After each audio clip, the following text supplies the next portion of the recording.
کہاں خاک کا بستر کہاں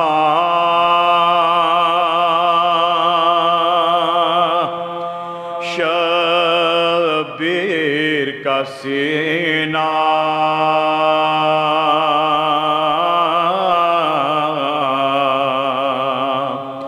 کہاں خاک کا بستر کہاں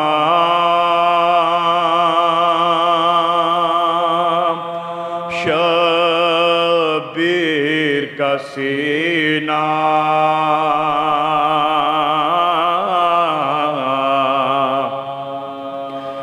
زندہ میں سکینہ کی ہے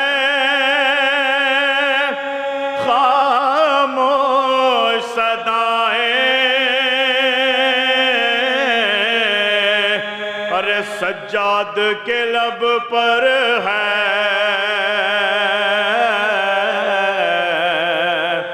صدا ہے سکینہ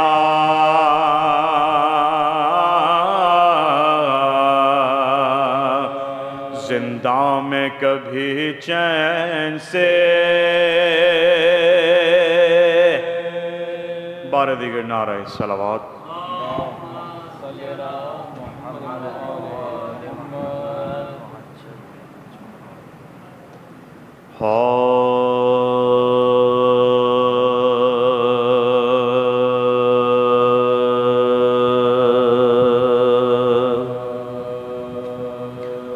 علی کی بیٹیاں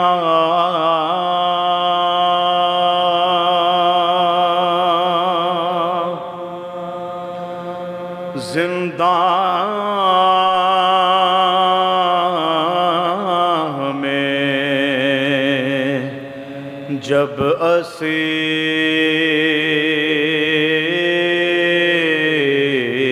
اسیر ہوئیں امام زادیاں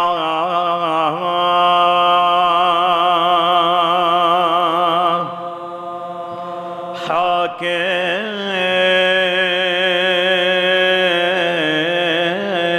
کی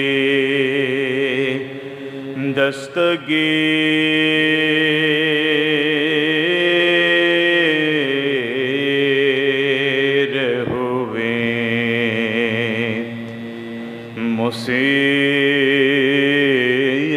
مصیبتیں حرم میں شاہ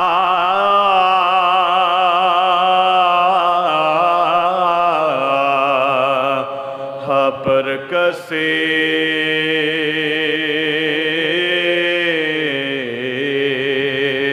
ہوئیں غم حسین میں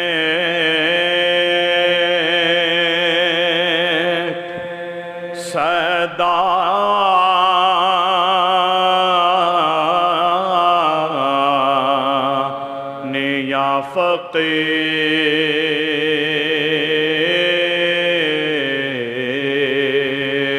ہوئیں کئی دنوں سے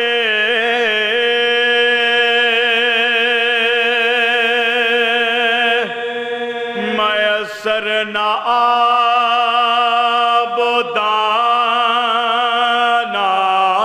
تھا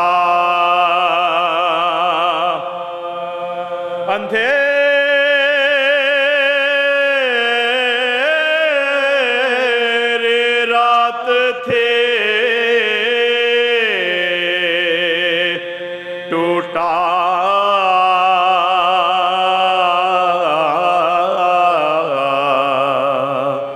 سا قید خانہ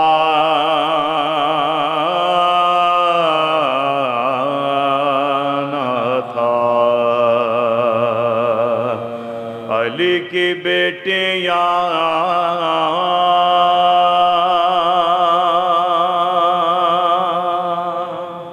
سورہ فاتحہ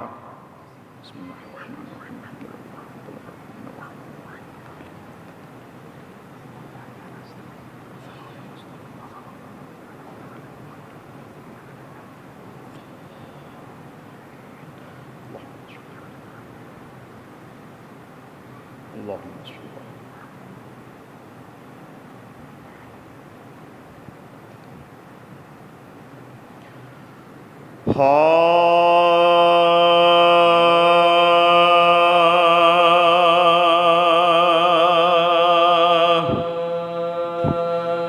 سر حسین جو زندان شام میں آیا،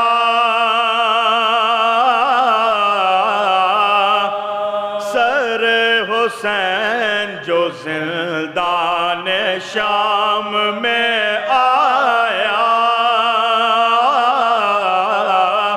تو بڑھ کے بھائی کو ہمشیر نے سلام کیا،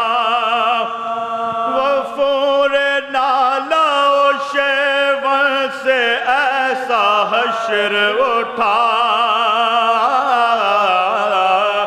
حرم بھی روتے تھے، مولا کا سر بھی روتا تھا، ملی یہ خواب کے تعبیر قید خانے میں، بپا تھی مجلس شبیر قید خانے میں، سکینہ بولی سنو حال بے کساں بابا، چلے گئے تھے مجھے چھوڑ کر کہاں بابا، ہے غش میں عابد بیمار ناتواں بابا، گلے میں طوق ہے پاؤں میں بیڑیاں بابا، ستمگروں کو ہمارا خیال کوئی نہیں، اور نبی کے یار کا پرسان حال کوئی نہیں،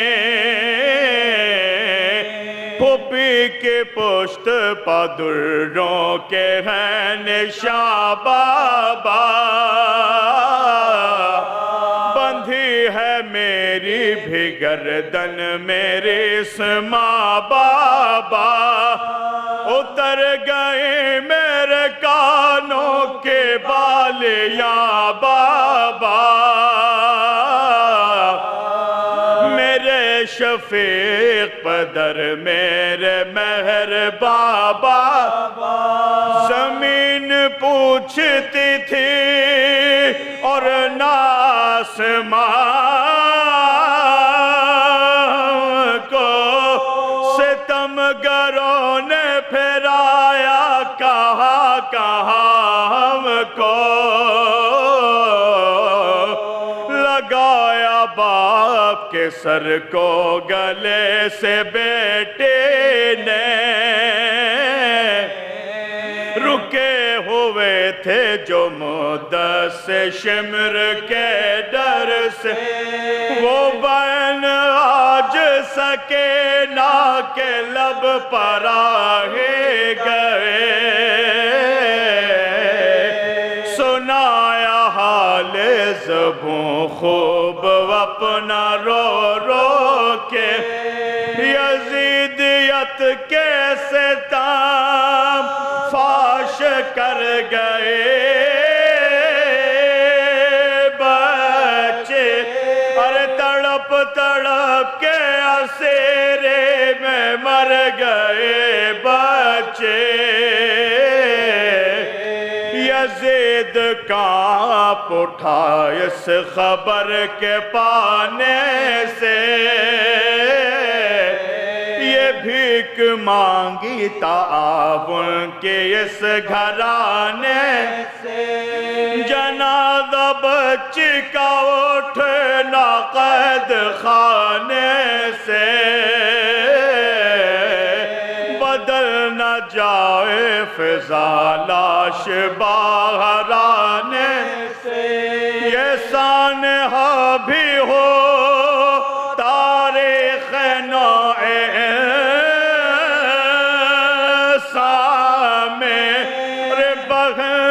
دفن کر بھائے گنج زندہ میں، لرزتے ہاتھوں سے تربت بنائے عابد نے، بغل کی چھوٹی سی میت اٹھائے عابد نے، زمین میں شہ کی بداوت چھپائے عابد نے، جگر کو تھام کے دیے دہائے عابد نے، کہتے جاج ہے ہر دور ہر زمانے میں، جو ایک چھوٹی سی تربت ہے قید خانے میں، کہتے جاج ہے ہر دور ہر زمانے میں، جو ایک چھوٹی سی تربت ہے قید خانے میں، سر حسین جو زندان شام میں آیا۔ اعوذ باللہ من الشیطان الرجیم، بسم اللہ الرحمن الرحیم، الحمد للہ رب العالمین،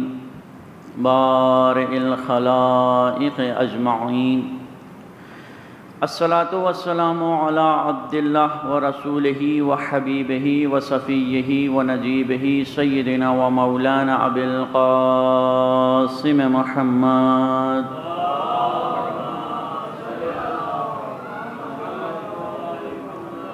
وعلى آل بیتہ الطیبین الطاہرین المعصومین المنتجبین، اما بعد فقد قال امام حسین علیہ السلام، فالعمر ما الامام الا عامل بالکتاب والآخذ بالقسط وحافظ بفی ذات اللہ۔ درود پڑھیں محمد وآل محمد کی ذات۔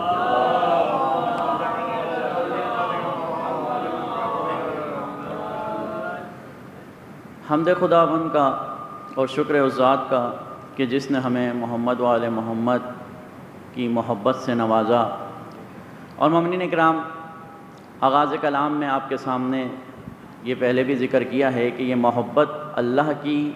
سب سے بڑی نعمت ہے جو اللہ نے ہمارے لیے قرار دی ہے۔ اور مومنین اکرام، یہ محبت ہمیں اہل بیت سے کیوں ہے؟ اس سے کبھی سوچا ہے آپ نے کہ محبت ہمیں اہل بیت سے، یعنی پوری دنیا موجود ہے اور اہل بیت جیسی ہستیاں جن کی خاطر اللہ نے یہ دنیا بنائی، لیکن ایک طبقہ ایسا ہے جو ان سے محبت رکھتا ہے اور اتنی شدید محبت رکھتا ہے کہ اگر اس کا کوئی غم ہو تو اہل بیت کے غم میں اس کو مس کر دیتا ہے، اور اگر اس کی کوئی خوشی ہو تو وہ اہل بیت کی خوشی میں وہ اس کو ڈال دیتا ہے، اسی کے مطابق بسر کرتا ہے اپنی زندگی، اپنے غم اور اپنی خوشیاں اہل بیت کے غم اور خوشیوں کے مطابق ڈھال دیتا ہے۔ تو یہ کیوں ہے؟ اہل بیت سے محبت ہماری کیوں ہے؟ در حقیقت یہ محبت ایک کشش کی وجہ سے ہے۔ وہ کشش کیا ہے؟ یعنی محبت نام ہی ایک کشش کا ہے، اور کشش کا قانون یہ ہے کہ کشش ہمیشہ ہر چیز دوسری چیز کی طرف نہیں کھینچتی، بلکہ ہر وہ چیز جو اس چیز سے مانوس ہوتی ہے وہ چیز دوسری چیز کی طرف کھینچتی ہے۔ جیسے مقناطیس ہے، اب مقناطیس کا قانون کیا ہے کہ کبھی بھی مقناطیس اپنی طرف کبھی بھی پلاسٹک کو، لکڑی کو یا کپڑے کو نہیں کھینچتا، بلکہ فقط اسی چیز کو کھینچتا ہے جو اس سے انس رکھتا ہے، جو اس سے مطابقت رکھتا ہے، یعنی لوہے کو اپنی طرف کھینچتا ہے، میگنیٹ کو اپنی طرف کھینچتا ہے۔ بس مومنین اکرام، یہی قانون ہے۔ کیوں ہمیں اہل بیت کی محبت ہمیں کھینچ کر اہل بیت تک لے جاتی ہے؟ کیونکہ ہم میں اور اہل بیت میں ایک کشش پائی جاتی ہے، ایک انس پایا جاتا ہے، جس کی وجہ سے ایک مومن اہل بیت کی طرف کھینچا چلا جاتا ہے،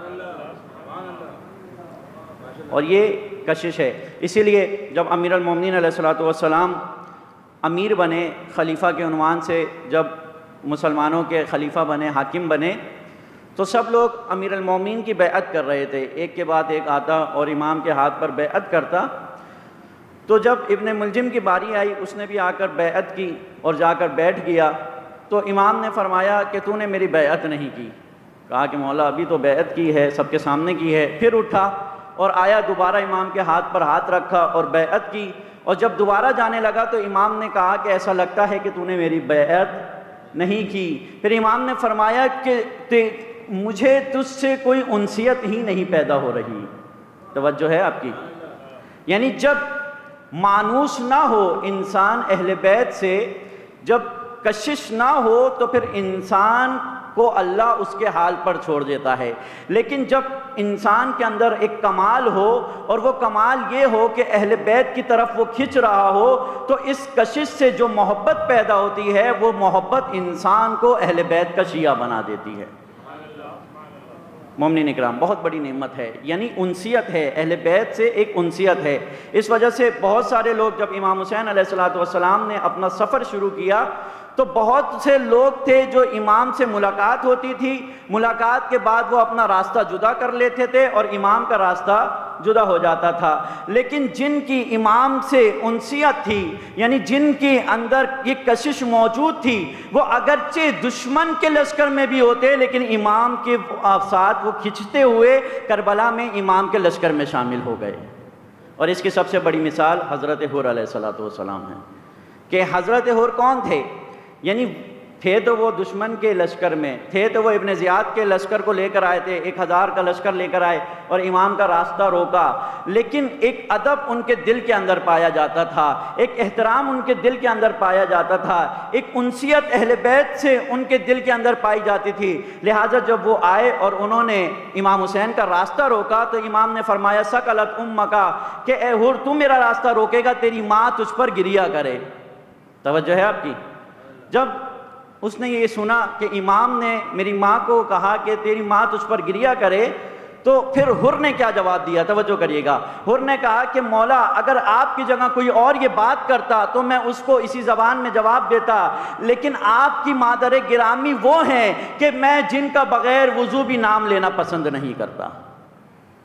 یہ ادب تھا، یہ انسیت تھی حر میں، تو اس وجہ سے شب عاشور حر امام حسین کے خیمے میں آ گئے، امام حسین کے لشکر میں آ گئے اور پھر امام کی رکاب میں لڑے اور شہید ہوئے۔ لیکن وہ لوگ جن کے اندر انسیت نہیں تھی، جانتے تو تھے کہ نواسہ رسول ہیں، جانتے تو تھے کہ یہ امام حسین ہے، جانتے تو تھے کہ یہ وہ ہستی ہیں کہ اگر ان کے ساتھ رہے تو جنت میں جائیں گے، اگر ان کے مخالف رہے تو دنیا اور آخرت دونوں تباہ ہو جائے گی۔ کیا عمر سعد جانتا نہیں تھا؟ کیا شمر لعین جانتا نہیں تھا؟ شمر کون تھا؟ شمر وہ تھا جو جنگ صفین میں امیر المومنین کے لشکر میں تھا۔ عمر سعد کون تھا؟ عمر سعد ایک صحابی کا بیٹا تھا، اور اس نے امام حسین کی وہ عظمت رسول اللہ سے دیکھی تھی اور سنی تھی، لیکن اس کے باوجود امام کا قاتل میں شمار ہوا، امام کے قاتلین میں سے اس کا شمار کیوں ہوا؟ کیونکہ اس کے اندر وہ کشش اور وہ انسیت نہیں پائی جاتی تھی۔ تو مومنین اکرام، ایک بہت بڑی نعمت ہے اہل بیت سے انس، لیکن اس انس اور اس مانوسیت اور اس کشش جو اہل بیت سے ہماری ہے، وہ یہ نہ ہو کہ یہ محبت فقط محبت کے اندر ہی رہ جائے، یہ محبت تھی اور محبت کے اندر ہی رہ گئی اور پھر اس سے آگے نہیں بڑھی، نہ، بلکہ جب اللہ نے ایک کمال آپ کے اندر رکھ دیا ہے کہ اہل بیت کی محبت آپ کے دل میں رکھ دی ہے، اب اس کے بعد اگلا قدم آپ نے خود اٹھانا ہے، کیونکہ انسان جنت میں اسی وقت جائے گا جب جنت کے راستے کو اپنائے گا۔ لہٰذا اگلا قدم کیا ہے؟ اگلا قدم یہ ہے کہ محبت تو اللہ نے رکھ دی، تمہیں شیعہ میں سے قرار دے دیا، تمہیں محب اہل بیت میں سے قرار دے دیا، اب تم نے اہل بیت کے راستے کو اپنانا ہے اور اہل بیت کی معرفت حاصل کرنی ہے، اور معرفت حاصل کرنے کے بعد اس میدان میں حاضر ہونا ہے جس میں امام تمہیں دیکھنا چاہتے ہیں۔ درود پڑھیں محمد و آل محمد کے ساتھ۔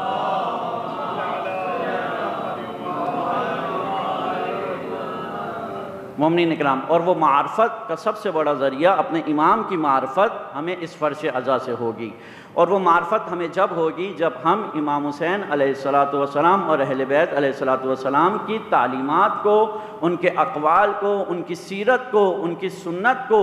پڑھنا پسند کریں گے اور سننا پسند کریں گے۔ مومنین کرام، موضوع ہمارا یہاں پر جو چل رہا ہے وہ قیام امام حسین علیہ الصلوۃ والسلام مدینہ سے کربلا تک، جو کچھ امام حسین علیہ الصلوۃ والسلام نے کیا، جو کچھ انجام دیا، جو کچھ فرمایا، جو کچھ لکھ کر دیا، جو کچھ امام کی گفتگو ہوئی، مکالمہ ہوا، وہ ساری باتیں اور وہ ساری چیزیں مدینہ سے نکلنے سے کربلا تک امام نے جو کچھ فرمایا اور کہا اور لکھا، در حقیقت وہ سارا مواد ہے کہ جس کے ذریعے سے ہم امام حسین علیہ الصلوۃ والسلام کے مقصد کو سمجھ سکتے ہیں۔ امام کے نکلنے کا، امام کے خروج کرنے کا جو مقصد تھا، جو ارادہ تھا، جو نیت تھی، وہ ہمیں امام کے ان اقوال میں سمجھ آ سکتی ہے۔ اور اسی میں امام نے ایک مرحلہ مدینے کا مرحلہ تھا، جو آپ کے سامنے گزشتہ 2 مجالس میں بیان ہوا کہ امام علیہ الصلوۃ والسلام مدینہ سے نکلے، مدینہ میں کیا کچھ ہوا اور امام سے بیعت کا مطالبہ کیا گیا، امام نے اس کا کیا جواب دیا، اور پھر اس کے بعد امام نے رخت سفر باندھا اور کچھ لوگ آئے اور امام سے ان کی بات ہوئی، انہوں نے امام کو روکنا چاہا، امام نے انہیں جواب دیا۔ پھر اس کے بعد امام علیہ الصلوۃ والسلام مدینہ سے نکلے اور امام نے جو ارادہ کیا وہ مکہ کی طرف کا ارادہ کیا، اور امام پھر مدینہ سے 5 دن کے اندر مکہ پہنچے، اور مکہ پہنچنے کے بعد جب امام مکہ میں داخل ہو رہے تھے، اب امام کی تحریک کا مکی مرحلہ شروع ہو جاتا ہے، اور مکہ میں داخل ہوتے ہوئے سب سے پہلے امام حسین علیہ الصلوۃ والسلام نے سورہ قصص کی آیت نمبر 22 کی تلاوت فرمائی اور کہا کہ وَعَسَىٰ رَبِّ أَن يَهْدَنِي عَن سَبِيلِهِ، کہ میرا پروردگار، یہ وہ آیت ہے جو حضرت موسیٰ جب فرعون سے حضرت موسیٰ کا ٹاکرا ہوا اور فرعون کا ایک بندہ حضرت موسیٰ نے مار دیا اور پھر حضرت موسیٰ کو نکلنا پڑا، ہجرت کرنی پڑی، تو حضرت موسیٰ اس شہر سے نکلتے ہوئے جب مدین میں داخل ہونے لگے تو حضرت موسیٰ نے اس آیت کی تلاوت کی کہ میرا رب ہے جو مجھے ہدایت کرے گا اور مجھے راستہ دکھائے گا۔ توجہ ہے آپ کی؟ یعنی امام حسین جیسے بیان ہوا تھا کہ امام حسین وارث انبیاء ہیں، امام حسین انبیاء کے مشن کو لے کر چل رہے ہیں، لہٰذا جگہ جگہ جو آیات امام حسین علیہ الصلوۃ والسلام پڑھتے تھے وہ وہی تھی جو قرآن کے اندر بیان ہوئی تھی، کیونکہ امام در حقیقت قرآن کی تعلیمات کو عام کرتا ہے، لہذا امام نے اپنی پہلی آیت مکہ میں داخل ہوتے ہوئے یہ ارشاد فرمائی کہ میرا رب مجھے راستہ دکھائے گا، میرا رب ہے جو مجھے ہدایت کرے گا اور اگلی منزل تک لے جائے گا۔ مومنین اکرام، اور پھر امام مکہ میں داخل ہوئے، اور مکہ میں داخل ہونے کے بعد امام علیہ الصلوۃ والسلام کی بہت ساری شخصیات سے ملاقات ہوئی، بہت سارے لوگوں سے امام کا جو ہے وہ مکالمہ ہوا، اور پھر امام نے ان کو جواب دیا۔ بہت سارے لوگ آئے، انہوں نے امام کو سمجھایا، امام سے پہلے پوچھا کہ آپ کا ارادہ کیا ہے، آپ نے بیعت نہیں کی، پھر انہوں نے بعضوں نے ہمدردی کے طور پر سمجھایا کہ آپ بیعت نہ کریں، آپ اگر بیعت نہیں کرتے تو پھر آپ مکہ میں ٹھہر جائیں یا پھر آپ یمن چلے جائیں، اور اس طرح کے مشورے ہوئے جو ایک مکمل تاریخ ہے۔ 4 مہینے امام مکہ میں رہے اور مکہ میں امام نے یہ سب کچھ انجام دیا، یہ ایک مرحلہ تھا۔ اور دوسرا مرحلہ یہ کہ مکہ میں بیٹھ کر امام حسین علیہ الصلوۃ والسلام نے اپنی تحریک کو وسیع کیا، کیونکہ امام یزید کے خلاف قیام کر چکے تھے،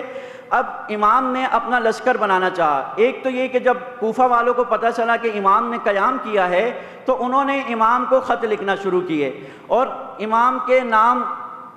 ہزاروں کی تعداد میں، 12,000 کی تعداد میں امام کے نام خط لکھے کہ ہم نے بھی یزید کی بیعت نہیں کی اور آپ نے بھی یزید کی بیعت نہیں کی ہے، اور اسی طرح اور دوسرے شہروں سے امام کے نام بہت سارے خطوط آنا شروع ہوئے۔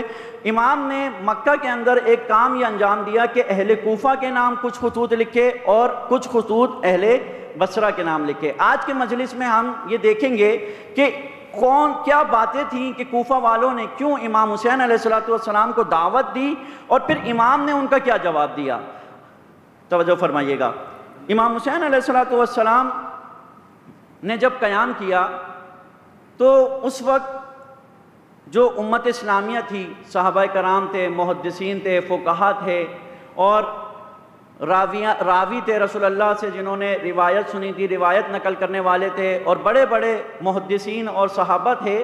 لیکن اس وقت تمام امت اسلامیہ میں سکتہ طاری ہوا تھا۔ لوگوں نے یا تو یزید کو قبول کر لیا تھا، یا پھر یزید کو اگر قبول نہیں بھی کیا تو یزید کے برسر اقتدار آنے پر ان کو کوئی فرق نہیں پڑ رہا تھا، انہوں نے کوئی آواز نہیں اٹھائی، یزید حاکم بن گیا، انہیں کوئی فرق نہیں پڑا۔ لیکن ایک شہر ایسا تھا کہ جس سے مسلسل آواز اٹھ رہی تھی، اور وہ تھا کوفہ۔ توجہ کریے گا، آج اگر ہم چاہتے ہیں کربلا کو سمجھیں اور آج اپنی ماموریت کو سمجھیں، اپنے فریضے کو سمجھیں، اپنی ذمہ داری کو سمجھیں، تو ہمیں کوفہ کی تاریخ کو ضرور پڑھنا پڑے گا، کوفہ کو ضرور سمجھنا پڑے گا۔ کوفہ وہ شہر تھا کہ جب تمام مسلمان بلاد، تمام شہر خاموش ہیں، یزید کو قبول کر چکے ہیں، تو صرف کوفہ سے آواز اٹھ رہی ہے اور کوفہ والوں نے یزید کو قبول نہیں کیا۔ اب یہاں پر یہ سوال پیدا ہوتا ہے کہ کیا وجہ تھی، وہ کون سی وجہ تھی کہ جس وجہ سے اہل کوفہ نے امام حسین علیہ السلام کو دعوت دی اور یزید کو قبول نہیں کیا۔ یہاں پر اگر ہم چاہتے ہیں کربلا کو سمجھیں تو کربلا کو سمجھنے کے لیے ہمیں کوفہ والوں کی نفسیات کو سمجھنا ہوگا۔ کوفہ ایک ایسا شہر تھا جو امیر المومنین علیہ السلام کے دور میں امام علیہ السلام جب خلیفہ بنے تو امیر شام نے بغاوت کر دی، امیر شام نے امام کی حکومت کو ماننے سے انکار کر دیا اور خلیفہ وقت کے خلاف قیام کیا اور ایک انتقام کا نعرہ لگایا، جو کل آپ کے سامنے بیان ہوا تھا کہ قتل عثمان کا کہ انتقام کا نعرہ لگایا اور امام کے خلاف سرشیں برپا کرنا شروع کر دیں۔ لہٰذا امیر شام کی یہ سیاست تھی کہ امیر شام نے امیر المومنین علیہ السلام کی حکومت کو گرانے کے لیے بہت زیادہ پروپیگنڈا کیا اور پروپیگنڈا کے ذریعے سے اپنے ساتھ ایک بہت بڑا لشکر ملا لیا، اور امام علیہ السلام نے اس کے خلاف، معاویہ کے خلاف، امیر شام کے خلاف قیام کیا۔ تو قیام کرنے کے لیے جو شام کے قریب جو شہر تھا وہ کوفہ تھا، لہذا امام علیہ السلام نے کوفہ کو اپنا مرکز بنایا، دارالخلافہ بنایا، اور پھر وہاں جا کر امام علیہ السلام نے ایک فوج ترتیب دی۔ لہذا کوفہ ایک ایسا شہر تھا کہ جس کے اندر بہت سارے لوگ، ایک فوجی چھاونی تھی، اور امام علی علیہ السلام کے زمانے میں یہ شہر جو ہے وہ مرکز تھا، دارالخلافہ تھا، کیپٹل تھا۔ لیکن جب امیر المومنین علیہ السلام نے قیام کیا تو پھر وہ سارا ماجرا آپ کے سامنے موجود ہے کہ جنگ صفین ہوئی، اور جنگ صفین میں پھر جو کچھ ہوا، امام علی علیہ السلام کے لشکر سے یہ ایک ایسا لشکر پیدا ہوا جو اپنے امام کی معرفت نہیں رکھتا تھا، اپنے امام کی پہچان نہیں رکھتا تھا، اس نے اپنے امام کے خلاف ہی تلوار اٹھائی اور خوارج کے نام سے ایک طبقہ پیدا ہوا، جس کی وجہ سے جنگ صفین بغیر کسی فیصلے کے ختم ہو گئی۔ اور پھر امام حسن علیہ السلام کا دور شروع ہوا، اور پھر امام حسن کے ساتھ بھی ان کوفیوں نے یہی کام انجام دیا اور امام کو بھی انہوں نے دھوکہ دیا، اور پھر امام کو صلح کرنی پڑی، معاویہ سے صلح کرنی پڑی، اور پھر اس طرح کوفہ دارالخلافہ سے اس کی حیثیت ختم ہو گئی، اور پھر شام جو ہے وہ دارالخلافہ بن گیا۔ اب کوفہ والوں کے لیے امیر شام نے ایک خاص حکمت عملی اپنائی، ایک سیاست اپنائی کہ کوفہ والوں کو اس نے دباؤ میں رکھا اور کہا کہ اگر تم میں سے کسی کا سر اٹھا تو میں اس سر کو کاٹ کے رکھ دوں گا، لہذا بہت پریشر میں رکھا۔ لہذا جب امیر شام مر گیا تو اس کے بعد اہل کوفہ کو احساس ہوا کہ اب ہم اس دباؤ سے نکلنا چاہتے ہیں، اب اس پریشر سے نکلنا چاہتے ہیں، لہذا انہوں نے کیا کیا، انہوں نے بھی یزید کو قبول نہیں کیا، بنو امیہ کی حکومت کو قبول نہیں کیا، اور دوسری جانب سے انہیں معلوم ہوا کہ امام حسین علیہ السلام نے بھی یزید کو قبول نہیں کیا ہے،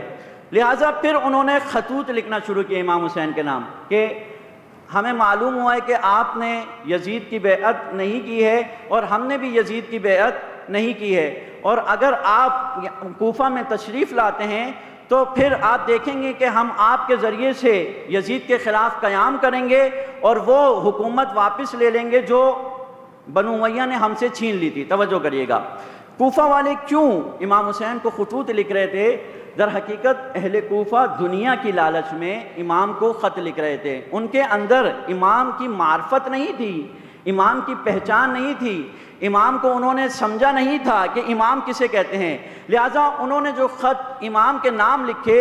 اس خط کے اندر، ان خطوط کے اندر تسلسل کے ساتھ یہ لکھا کہ امام آپ آئیں، یا ابا عبداللہ آپ آئیں، کوفہ میں تشریف لائیں۔ توجہ کریے گا، ہم بھی ایک امام کو پکارتے ہیں الاجل الاجل کہتے ہیں، اور کوفہ والے بھی ایک امام کو الاجل الاجل کہہ رہے تھے، لیکن یہاں پر جو سبق ہے وہ یہ کہ اگر زمانے کے امام کی معرفت نہ ہو تو اگر تم الاجل الاجل کہتے رہو اور اگر امام آ گیا اور معرفت نہیں ہوئی تو پھر تمہارا شمار اہل کوفہ میں سے ہو جائے گا۔ برائے کچھ نودی امام زمانہ بلند تر صلوات۔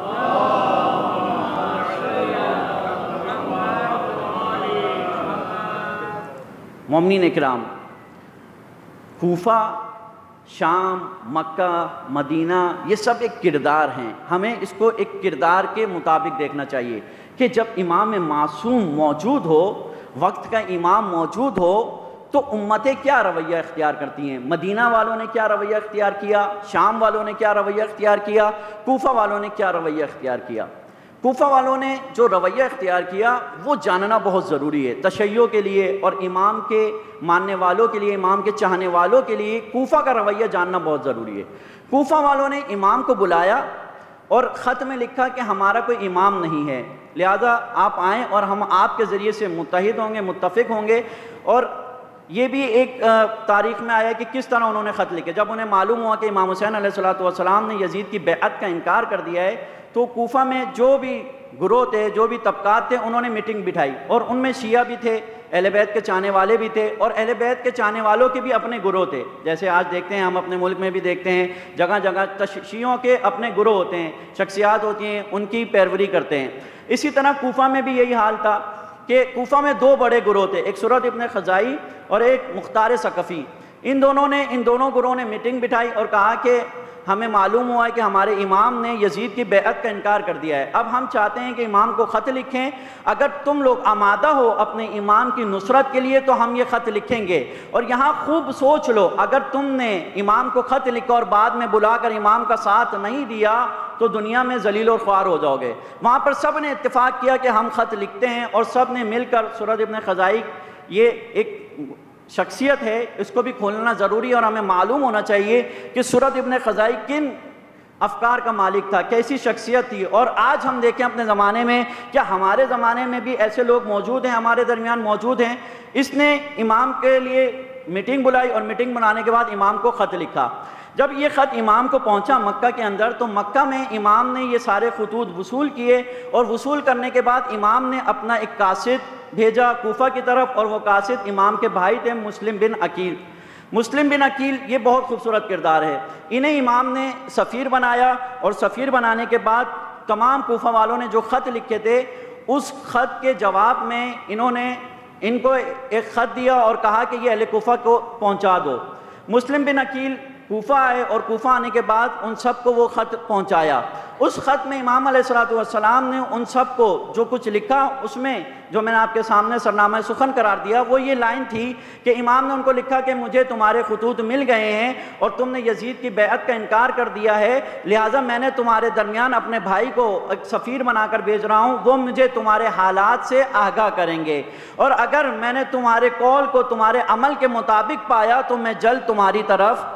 روانہ ہو جاؤں گا، تمہاری طرف کوچ کروں گا. مومنین اکرام، پھر امام علیہ السلام نے ان لوگوں کو لکھا کہ تم سب نے جو خط لکھے، اس میں ایک مشترکہ مضمون یہ تھا کہ تم سب نے یہ لکھا کہ اے امام، ہمارا کوئی امام نہیں ہے. یعنی تم سب یہ لکھ رہے ہو کہ ہمارا کوئی امام نہیں ہے. امام نے ان کو اس خط کے اندر 2 لائنوں کے اندر امامت سمجھائی کہ تم یہ تو لکھ رہے ہو کہ ہمارا کوئی امام نہیں ہے، لیکن یہ جان لو کہ جس کو تم بلا رہے ہو وہ امام ہوتا کیا ہے، امام کہتے کسے ہیں. لہذا امام نے ان کو اس خط میں لکھا کہ فَالْأَمْرِ مَلْ امام إِلَّا عَامِلُ بِالْكِتَابِ، میری جان کی قسم امام وہ ہوتا ہے جو کتاب خدا پر عمل کرواتا ہے.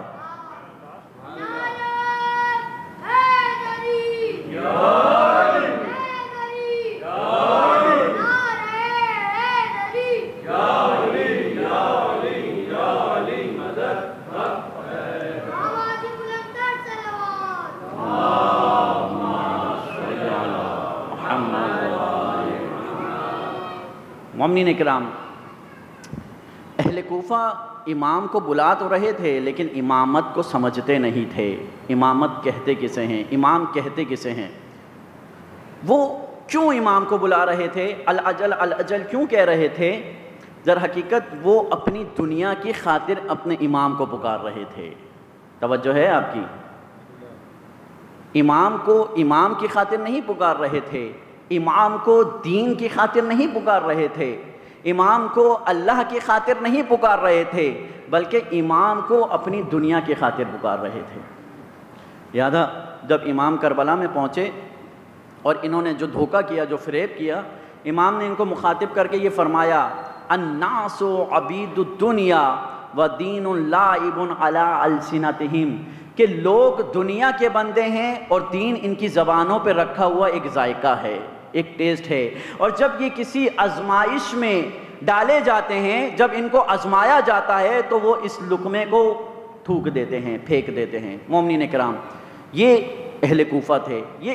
دنیا کی خاطر، کیونکہ یہ چاہتے تھے کہ اگر امام آئیں، امام حسین وہ شخص ہیں کہ اگر ہم ان کے ذریعے سے جب آئیں گے یہ ان کے ذریعے سے ہم قیام کریں گے، اور وہ جو ہمارا پہلا مقام تھا، ہم دارالخلافہ میں رہتے تھے اور ہمیں حکومت کی مراعات ملی ہوئی تھی، امام حسین آئیں گے، ہم اپنے آپ کو بنو امیہ کے دباؤ سے بھی نکالیں گے، اور دباؤ سے نکالنے کے بعد ہم وہ تمام دنیا وہ چاہتے تھے، جو دنیا کی لالچ ان کے اندر موجود تھی، وہ دنیا حاصل کر لیں گے۔ اس کی خاطر وہ اپنے امام کو پکار رہے تھے، امام کو نہیں سمجھتے تھے۔ مومنین کرام، امام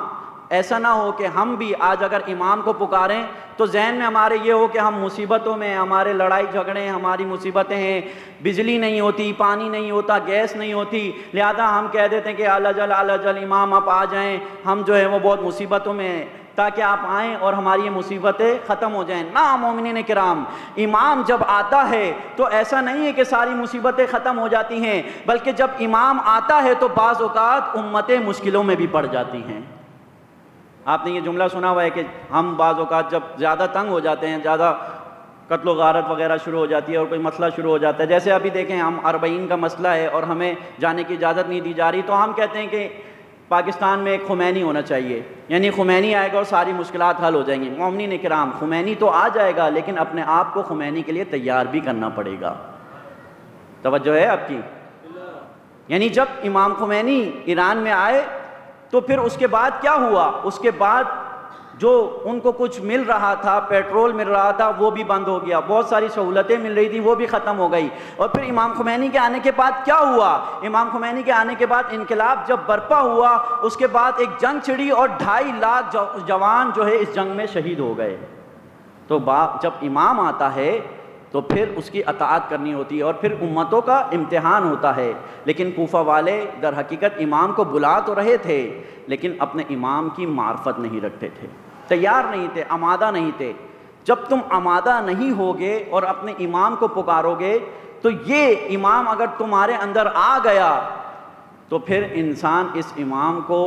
امام کی عدالت کو نہیں سمجھ سکتا، سہ نہیں سکتا۔ اہل کوفہ اس طرح کے لوگ تھے۔ اہل کوفہ ایک عجیب سا مزاج تھا۔ جب اہل کوفہ کا حکمران ابن زیاد بنا تو ابن زیاد کے ساتھ ہو گئے اور امام حسین کو انہوں نے شہید کر دیا۔ پھر جب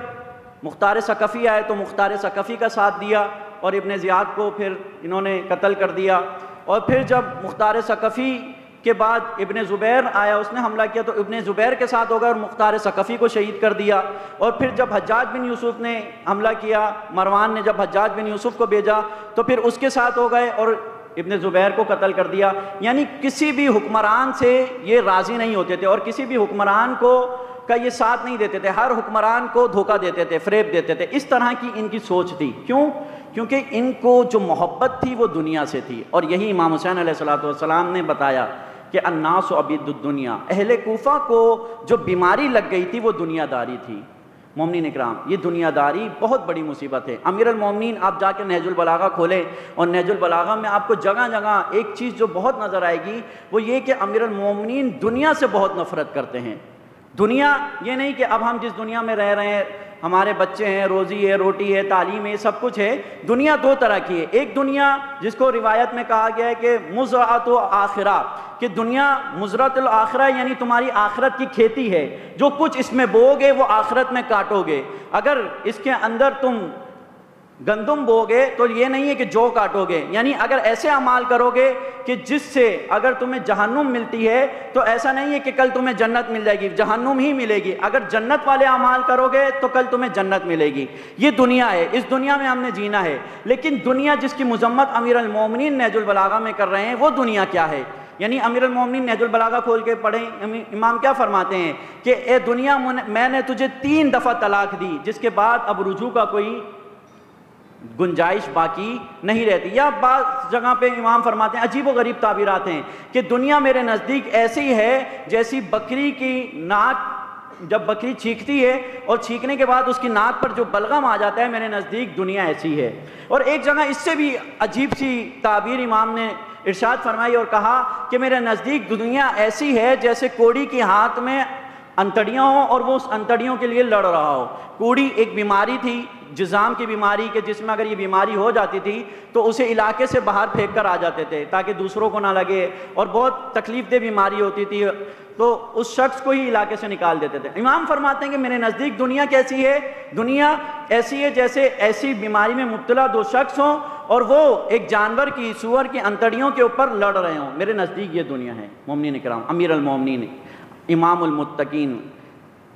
آپ کے پہلے امام یہ فرما رہے ہیں کہ میرے نزدیک دنیا ایسی ہے. یہ دنیا کیا ہے؟ قرآن یہ فرماتا ہے ان الحیات الدنیا لہو و لعب، اس دنیا سے مراد لہو اور لعب ہے. یعنی وہ چیز، آسان معنوں میں کر دوں کہ ہر وہ چیز اس دنیا کی جو آپ کو آپ کے خدا سے دور کر دے، جو آپ کو آپ کے مقصد سے دور کر دے، جو آپ کو آپ کے امام سے دور کر دے، جو آپ کو آپ کے امام کے مقصد سے دور کر دے، جو آپ کو اللہ سے، رسول سے اور دین سے دور کر دے، ہر وہ چیز دنیا ہے. اگر ایسا مال ہے کہ جس کے ذریعے سے تم اللہ سے دور ہو رہے ہو تو یہ دنیا ہے، دنیا داری ہے. اگر ایسی اولاد ہے کہ جس کی وجہ سے تم اللہ سے دور ہو رہے ہو، دین سے دور ہو رہے ہو، تو یہ اولاد دنیا داری ہے. اور ہر وہ چیز جو انسان کو اللہ اور دین سے دور کر رہی ہے وہ دنیا داری میں شمار ہوگی. اور امیر المومنین اس دنیا کی مذمت کر رہے ہیں. ایک دنیا وہ ہے کہ جس میں ہم نے زندگی گزارنی ہے اور اس کے ذریعے سے جنت حاصل کرنی ہے، یعنی امام کی اطاعت کرنی ہے، نظام دین پر چلنا ہے، اللہ کی اطاعت کرنی ہے اور جنت حاصل کرنی ہے. لیکن ہر وہ چیز اس دنیا کے اندر جو آپ کو اللہ سے دور کرے، مال، دولت، اولاد، عورت، جو بھی چیز آپ کو اللہ سے اور آپ کے امام سے دور کر دے، یہ دنیا ہے. اس سے بچو، اس سے الحذر. امام فرماتے ہیں اس سے اپنے آپ کو بچاؤ. امیر المومنین آگاہ کر رہے ہیں نہج البلاغہ میں جگہ جگہ. اور یہی بیماری اہل کوفہ کو لگ گئی تھی. وہ امام کو تو بلا رہے تھے لیکن ان کے دل میں محبت دنیا کی بچی ہوئی تھی. دنیا کی محبت جب رچ بس جائے تو پھر امام کی محبت کی گنجائش نہیں رہتی. مومنین اکرام، لہٰذا انہوں نے خط لکھا اور امام نے ان کو سمجھایا کہ تم مجھے بلا تو رہے ہو تو یہ، لیکن یہ یاد رکھنا کہ جس کو بلا رہے ہو وہ امام کون ہوتا ہے. امام نے فرمایا امام وہ ہوتا ہے جو کتاب خدا پر عمل کرواتا ہے. فالامری، امام نے بہت خوبصورت یہ تعبیر ہے، فالامری یعنی میری جان کی قسم، الامام الا بالعامل الکتاب، امام وہ ہوتا ہے جو کتاب خدا پر عمل کرواتا ہے، یعنی قرآن پر عمل کرواتا ہے. یعنی امام وہ ہوتا ہے کہ اگر اس کی زندگی دیکھو تو قرآن کی آیت نظر آئے گی، اگر قرآن کو زندگی میں تفسیر کرنا چاہتے ہو تو امام کی زندگی نظر آئے گی. یہ امام ہوتا ہے. آج ہم کتنا قرآن سے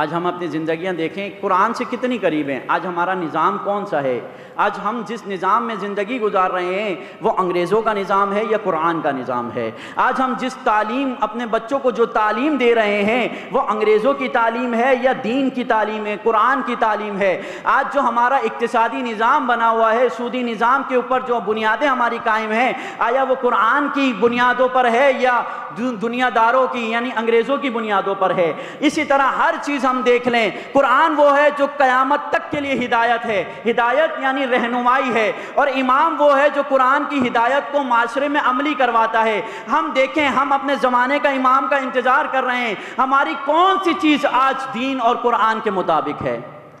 ہمارا نظام امام کے مطابق ہے، قرآن کے مطابق ہے. آیا قرآن نے سیاست کا نظام نہیں دیا ہے؟ کون سا نظام؟ ولایت کا نظام، اولی الامر کا نظام،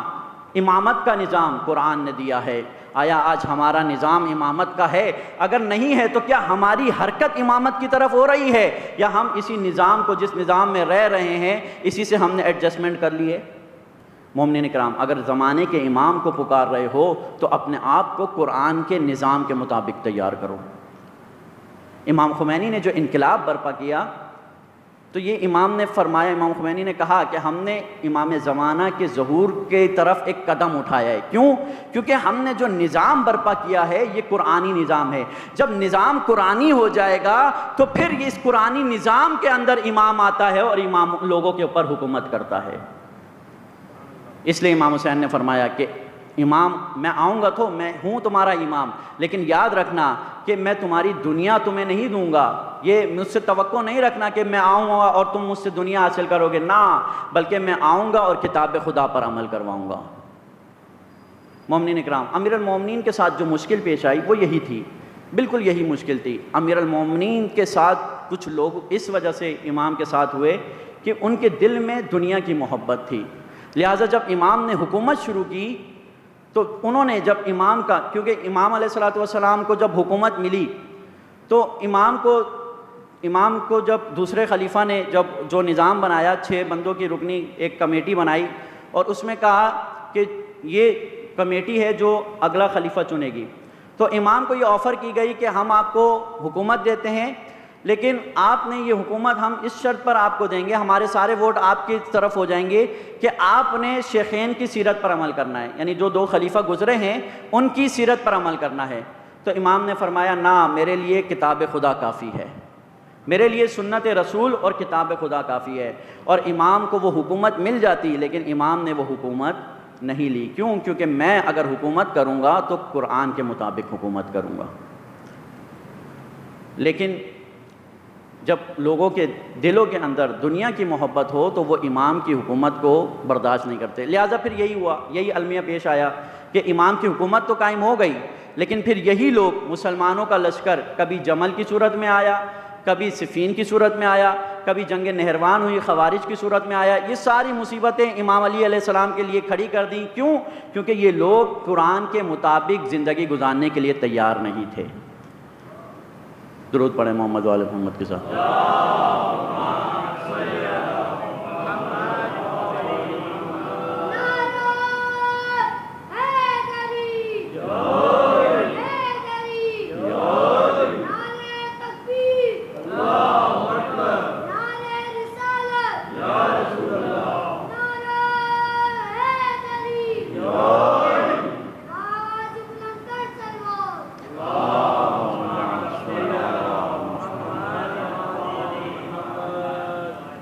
مومنین اکرام، دوسری چیز جو امام نے اس خط کے اندر لکھی وہ بھی بہت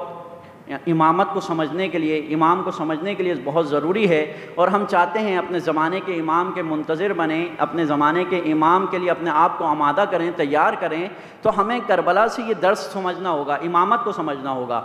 کربلا میں جو سب سے بڑا المیہ پیش آیا وہ یہی تھا کہ لوگوں نے امامت کو نہیں سمجھا. بنو ہاشم نے امامت کو نہیں سمجھا، مدینہ والوں نے امامت کو نہیں سمجھا، مکہ والوں نے امامت کو نہیں سمجھا. لہٰذا یہی ہوا کہ امام مکہ میں موجود ہیں لیکن لوگ امام کے ساتھ نہیں آئے. اور امام مکہ سے احرام کھول کر حاجیوں کو یہ کہہ رہے ہیں کہ اے لوگو، اے حاجیوں، ابھی حج کرنے کا نہیں بلکہ حج بچانے کا وقت ہے. اور امام ان حاجیوں میں سے اپنا احرام کھول کر چلا گیا، لیکن یہ حاجی اپنے طواف کے چکر کاٹتے رہے اور ان کا امام کربلا میں شہید ہو گئے. کیوں؟ کیونکہ انہیں امامت سمجھ نہیں، زمانے کا امام سمجھ نہیں آیا. تو امام نے فرمایا فالامر مل امام الا عامل بالکتاب والآخذ بالقسط. اور امام کون ہوتا ہے؟ جو عدالت خدا قائم کرتا ہے. توجہ ہے،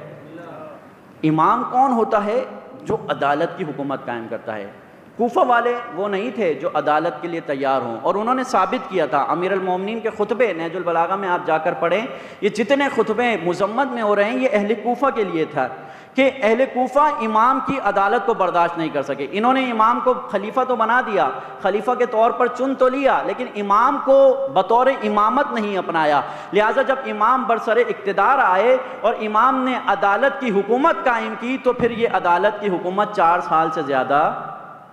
نہیں چل سکی. مومنین اکرام، امام حکومت کے لیے نہیں نکلتا، امام کے لیے حکومت کی کوئی حیثیت نہیں ہے. اور امام اگر حکومت کرتا ہے اور اللہ نے امام کے لیے حکومت رکھی ہے تو وہ اس وجہ سے کہ تاکہ معاشرے کے اندر عدل و انصاف قائم ہو جائے. جب ایک دفعہ امیر المومنین علیہ السلام جنگ صفین میں جا رہے تھے تو راستے میں امام کا جوتا ٹوٹ گیا، اور وہ جوتا امیر سپہ سالار کمانڈر ان چیف خود اپنا جوتا وہاں پر بیٹھ کر سینے لگا. تو سیتے ہوئے امام نے اپنے مشاور ابن عباس جو امام کے بہت بڑے مشاور تھے, بہت بڑی شخصیت تھے, ان کے بارے میں بھی گفتگو ہوگی کہ انہوں نے پھر جو ہے وہ امام حسین کے ساتھ کیا رویہ رکھا, لیکن امام علی کے بہت بڑے مشاور تھے. ان سے پوچھا امام علی علیہ السلام نے پوچھا, امیر المومنین نے پوچھا کہ اے ابن عباس بتاؤ اس جوتے کی قیمت کیا ہے؟ توجہ ہے آپ کی, اس جوتے کی قیمت کیا ہے؟ تو ابن عباس نے کہا کہ مولا یہ تو پہلے ہی اتنا پیون لگا ہوا ہے, پھٹا ہوا جوتا ہے, اور اس کو آپ مزید اور پیون لگا رہے ہیں, اگر آپ اس کو پھینک بھی دیں تو مفت میں بھی کوئی اٹھانے کے لیے تیار نہیں ہے. امام نے فرمایا ابن عباس میرے لیے یہ حکومت, اگر میں اس حکومت کے ذریعے سے عدل و انصاف قائم نہ کر سکوں تو میرے نزدیک اس حکومت کی اہمیت اس جوتے سے بھی کم ہے. اور اسی لیے ہم کہتے ہیں کہ امیر المومنین کا جوتا دنیا کی ہر حکومت سے زیادہ فضیلت رکھتا ہے. کیوں؟ کیونکہ جب بھی غیر معصوم کی کوئی حکومت آتی ہے تو اس میں ہمیشہ کسی کو انصاف نہیں ملتا, اگر انصاف مل بھی جائے تو کہیں نہ انصافی رہتی ہے. لیکن علی کا جوتا وہ تھا کہ جس میں جب بھی قدم رکھا تو عدالت کے امام نے قدم رکھا.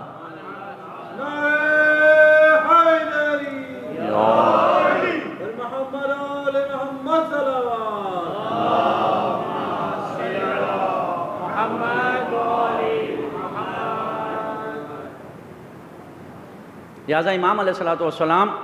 ان کوفیوں کو امامت سمجھا رہے ہیں اس خط میں کہ اے کوفیوں سمجھ لو کہ امام وہ ہوتا ہے جو عدالت کی حکومت قائم کرتا ہے. عدالت کے لیے اپنے آپ کو تیار کرو. مومنین اکرام, اگر ہم چاہتے ہیں اپنے زمانے کے امام کے لیے اپنے آپ کو آمادہ کریں, کربلا کا پیغام یہ ہے کہ اپنے آپ کو اپنے امام کی عدالت کے لیے تیار کرو.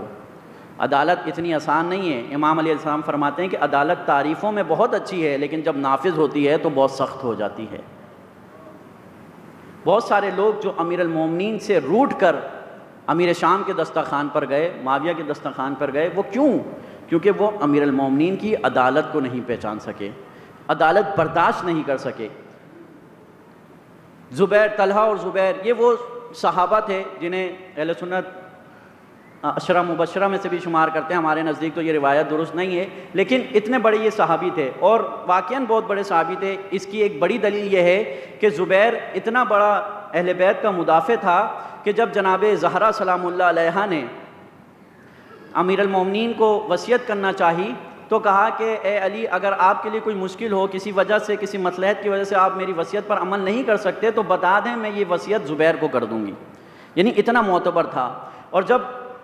امیر المومنین کے دروازے پر لوگ آئے امام سے بیعت لینے تو جو دفاع میں تلوار لے کر سب سے پہلے آگے بڑھے وہ زبیر تھے. لیکن اب یہاں پر دیکھیے گا ہوتا کیا ہے, تاریخ میں ہوتا کیا ہے. یہ وہ کردار ہیں جو ہمیں عبرت لینی ہے. یہی طلحہ اور زبیر جب امیر المومنین, جب خلیفہ سوم قتل ہو گئے تو یہ وہ لوگ تھے جنہوں نے تحریک چلائی اور امیر المومنین کو خلافت پر لانے کے لیے لوگوں کو جمع کیا. اور امام کا خطبہ ہے, بہت خوبصورت خطبہ ہے کہ امام کا فرمانا ہے کہ میں نے دیکھا کہ لوگ میرے ارد گرد اس طرح جمع ہو گئے بجو کی طرح, بجو کے بالوں کی طرح, کہ اس طرح رش بنا لیا کہ مجھے ڈر تھا کہ کہیں حسن اور حسین اس رش میں کچلے نہ جائیں. اور پھر میں نے اس حکومت کو قبول کیا. کیوں؟ کیونکہ اگر میں نے یہ نہ پڑھا ہوتا, اگر میں نے خدا سے یہ نہ وعدہ لیا ہوتا کہ اللہ نے علماء سے یہ وعدہ لیا ہے کہ وہ حکومت, عدل کی حکومت قائم کریں, عدل و انصاف قائم کریں, اگر مجھے اس کی تمنا نہ ہوتی تو میں اس حکومت کی باغ دوڑ اس کے اوپر ڈال دیتا. کیوں؟ کیونکہ اب یہ لوگ میری عدالت کے لیے تیار نہیں ہیں. تو مومنین اکرام, یہ وہ لوگ تھے کہ جنہوں نے امام کے لیے یہ سب کچھ کیا. لیکن یہ کیوں کر رہے تھے؟ یہ سب امام کی معرفت کی وجہ سے نہیں کر رہے تھے, یہ اپنی دنیا کی وجہ سے کر رہے تھے. یہ چاہتے تھے کہ ہمیں کوفہ اور بصرہ کی حکومت مل جائے. لہٰذا یہ امام کے پاس آئے, امیر المومنین کے پاس آئے اور کہنے لگے, جب امام علیہ السلام ایک کام میں مشغول تھے تو حساب و کتاب کر رہے تھے, تو اس کے بعد امام نے, جب یہ لوگ آئے تو امام اپنے کام سے فارغ ہوئے اور جو کام کر رہے تھے ایک چراغ جلایا ہوا تھا, اس چراغ کو امام نے بجھا دیا. اور بجھانے کے بعد اپنے غلام کو کہا, کمبر کو کہا کہ جاؤ میرا چراغ لے کر آؤ گھر سے. تو طلحہ اور زبیر وہاں بیٹھے ہوئے تھے, انہوں نے پوچھا کہ مولا چراغ کیوں؟ چراغ تو یہ بھی روشنی دیتا ہے اور وہ بھی روشنی دیتا ہے, آپ نے دوسرا چراغ کیوں منگوایا؟ تو امام نے فرمایا کہ ابھی تک جو میں کام کر رہا تھا وہ بیت المال کا کام تھا، سرکاری کام کر رہا تھا، اور سرکاری کام کے لیے سرکاری مال جل رہا تھا، تیل چراغ میں جل رہا تھا اور وہ اس کی روشنی تھی، لیکن اب ہماری بات جو ہے وہ ذاتی بات ہوگی، ذاتی میٹنگ ہوگی، لہٰذا میں نے وہ چراغ بجھا دیا اور اپنے مال کا ایک چراغ منگوایا ہے تاکہ ہم اس کے اندر بیٹھ کر گفتگو کر سکیں۔ جب انہوں نے امام کا یہ رویہ دیکھا کہ امام اتنی عدالت پسند ہیں تو انہوں نے کہا کہ مولا ہم سمجھ گئے کہ آپ نے یہ چراغ بلایا ہے، لہٰذا وہ سمجھ گئے کہ جو خواہش ہم دنیا کی رکھ کر آئے ہیں، جو حکومت ہم ان سے مانگنا چاہتے ہیں کہ یہ امام جو ایک چراغ بھی بیت المال کا جلانا پسند نہیں کرتا، تو کیسے ہو سکتا ہے یہ ہماری دنیا کی خاطر ہمیں حکومت دے دے، کوفہ اور بصرہ کی حکومت دے دے۔ لہٰذا پھر یہ لوگ وہاں سے جانے لگے۔ امام نے فرمایا کہ کیا ہوا، کوئی گفتگو کرنے آئے تھے؟ کہنے لگے کہ ہمیں اپنا جواب مل گیا ہے۔ اور پھر امام کو کہا کہ ہم مکہ جا رہے ہیں، ہم حج کے لیے جا رہے ہیں، اور امام نے کہا کہ مجھے معلوم ہے کہ تم کون سے حج کے لیے جا رہے ہو۔ اور پھر یہی لوگ پھر جمل کا لشکر بنا کر لائے اور پھر امام کے خلاف ایک جنگ چھیڑی۔ مومنین اکرام، یہ ہوتا ہے کہ جب امت آمادہ نہ ہو، جب لوگ اپنے زمانے کے امام کی معرفت نہ رکھتے ہوں، جب لوگ عدالت کے لیے تیار نہ ہو، تو زمانے کا امام جب آتا ہے تو پھر وہ لوگ اس امتحان میں فیل ہو جاتے ہیں۔ اور یہی کوفہ والوں کے ساتھ ہوا۔ امام کو خط تو لکھا لیکن اپنے آپ کو عدالت کے لیے تیار نہیں کیا، دنیا کی خاطر امام کو بلایا۔ اس لیے امام نے مسلم بن عقیل کو بھیجا اور مسلم بن عقیل کے ہاتھ پر دھڑا دھڑ بیعتیں ہوئیں اور 18,000 لوگوں نے مسلم بن عقیل کے ہاتھ پر بیعت کی، اور تقریباً 1 لاکھ کے قریب لشکر تیار ہو گیا کہ جو امام کی نصرت کے لیے تیار تھا، یعنی پورا شہر تیار تھا۔ پھر اس کے بعد کیا ہوا؟ اس کے بعد یہ ہوا کہ یزید نے ابن زیاد کو کوفہ کا گورنر بنا کر بھیجا۔ جب ابن زیاد کوفہ والوں کے درمیان آیا تو اسے معلوم تھا کہ کوفہ والوں کی نفسیات کیا ہے، کس طرح ان کو دبایا جا سکتا ہے، لہٰذا وہ فقط تنہا اکیلا آیا نقاب ڈال کر، اور لوگ یہ سمجھے جب زمانے کے امام کی معرفت نہ ہو تو پھر کیا ہوتا ہے، لوگ اس کے گرد بھاگے کیا سمجھ کے کہ امام حسین آ گئے، امام آ گئے، اور جب اس نے اپنا نقاب اتارا تو وہیں پر خوف کھا گئے، ڈر گئے اور پیچھے ہٹ گئے۔ اگر یہ لوگ اتنے ایمان والے ہوتے، اپنے امام کی معرفت رکھتے، تو وہ اکیلا ابن زیاد آیا تھا، چاہتے تو اس کو وہیں پر مار دیتے اور قصہ ختم ہو جاتا، لیکن ان کے اندر اتنا بھی شعور اور بصیرت نہیں تھی، خوف زدہ ہو گئے، ڈر گئے، اور وہ بھی ان کی نفسیات سے آگاہ تھا۔ اور پھر اس طرح یہ کوفہ والے انہوں نے اپنے امام کا ساتھ چھوڑ دیا، اپنے امام کو تنہا کر دیا، بلایا اور پھر مسلم بن عقیل کو پہلے تنہا کیا، مسلم بن عقیل تنہا ہوئے اور مسلم بن عقیل شہید ہوئے، اور اس کے بعد جو ہے وہ امام حسین جب کوفہ کی طرف آنے لگے تو پھر امام حسین کو بھی انہوں نے ساتھ امام کا نہیں دیا۔ مومنین اکرام، یہ ہوتا ہے جب زمانے کے امام کی معرفت نہ ہو، اپنے امام کو نہ پہچانے، تو کوفی اس طرح کا کردار اپناتے ہیں۔ ایک اور قاصد امام حسین علیہ السلام نے کوفہ والوں کے درمیان بھیجے، وہ بھی ان کا بھی بہت خوبصورت کردار ہے، اور وہ قاصد قیس ابن مظہر سیداوی ہیں، جو مسلم بن عقیل کے ساتھ ہی جن کو امام حسین علیہ السلام نے بھیجا تھا۔ اور ایک منزل ایسی آئی جس پہ مسلم بن عقیل نے امام حسین کو خط لکھا انہی کے ذریعے سے، کہ امام کو خط لکھا کہ مولا مجھ سے یہ ذمہ داری لے لے، اب میں یہ ذمہ داری نہیں نبھا سکتا۔ تو امام نے پھر اسی قاصد کے ذریعے سے مسلم بن عقیل کو خط واپس بھیجا اور کہا کہ تمہیں یہ ذمہ داری نبھانی ہے اور تم سے بڑھ کر یہ کوئی ذمہ داری نہیں نبھا سکتا۔ اور پھر یہی جو قیس ابن مظہر سیداوی تھے، یہ امام کا خط لے کر دوبارہ کوفہ والوں کے پاس آئے، اور کوفہ والوں نے جب کوفہ کا ایک لشکر تھا، ابن زیاد کا جو لشکر تھا، حسین بن نمیر نے دیکھا کہ یہ قاصد جا رہا ہے، تو اس نے اس قاصد کو بھی پکڑ لیا۔ دونوں قاصدوں کے ساتھ کوفہ والوں نے کیا کیا، ایک قاصد کو تنہا کر دیا، اور دوسرا جو قاصد تھا یعنی سفیر تھا امام حسین کا، اس کو اس لشکر نے پکڑ لیا، اور پکڑنے کے بعد جو خط تھا ان کے پاس امام حسین کا، انہوں نے وہ خط جو ہے وہ منہ میں ڈال لیا اور اس خط کو نگل لیا۔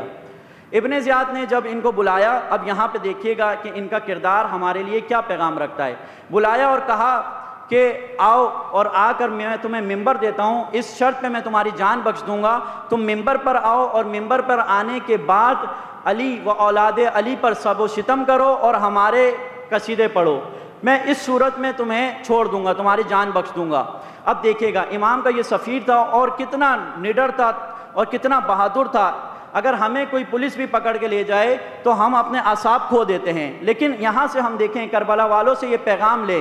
جب انہوں نے دیکھا کہ اب یا تو میری جان جانی ہے اور جان بچنے کا طریقہ یہ ہے کہ میں اولاد علی پر سب و شتم کروں، لہٰذا انہوں نے یہاں پر ایک موقع غنیمت جانا، اور وہ کیا تھا کہ دشمن کے ممبر پر ان کو موقع ملا اور انہوں نے کہا کہ ٹھیک ہے میں جاتا ہوں۔ اور ممبر پر آ کر ایک اشکال میں یہاں پر یہ بتانا چاہتا ہوں کہ جب کہا جاتا ہے کہ آؤ سوشل میڈیا کے اوپر مظلومین کا دفاع کرو، غزہ والوں کا دفاع کرو، تو پھر یہ کہا جاتا ہے کہ اگر تم مظلومین کا دفاع کرنا چاہتے ہو تو اپنا پلیٹ فارم بناؤ، اپنی کوئی چیز بناؤ۔ بائیکاٹ کا کہا جاتا ہے تو کہتے ہیں کہ بائیکاٹ تم پیپسیوں سے اور بوتلوں سے تو کرتے ہو، لیکن سوشل میڈیا سے کیوں نہیں کرتے؟ یہاں پر امام کا یہ سفیر ہمیں ایک پیغام دے رہا ہے کہ اسے تھوڑی دیر کے لیے ممبر ملا، اور ممبر ملنے کے بعد جو اس نے پیغام ہمارے لیے دیا وہ یہ تھا کہ ایک دشمن کا ممبر ملا، اور دشمن کے ممبر پر آنے کے بعد اس نے کیا کردار ادا کیا، اور وہی کردار آج ہم نے آج کے زمانے میں ادا کرنا ہے، آج کے مظلومین کے لیے ادا کرنا ہے کہ اگرچہ تمہارے پاس پلیٹ فارم دشمن کا ہے لیکن اس کو غنیمت جانو اور مظلومین کے لیے آواز اٹھاؤ۔ کیوں؟ کیونکہ اگر تم نے مظلومین کے لیے آواز نہ اٹھائی تو اس کا مطلب ہے کہ تم اپنے زمانے کے امام کے لیے آمادہ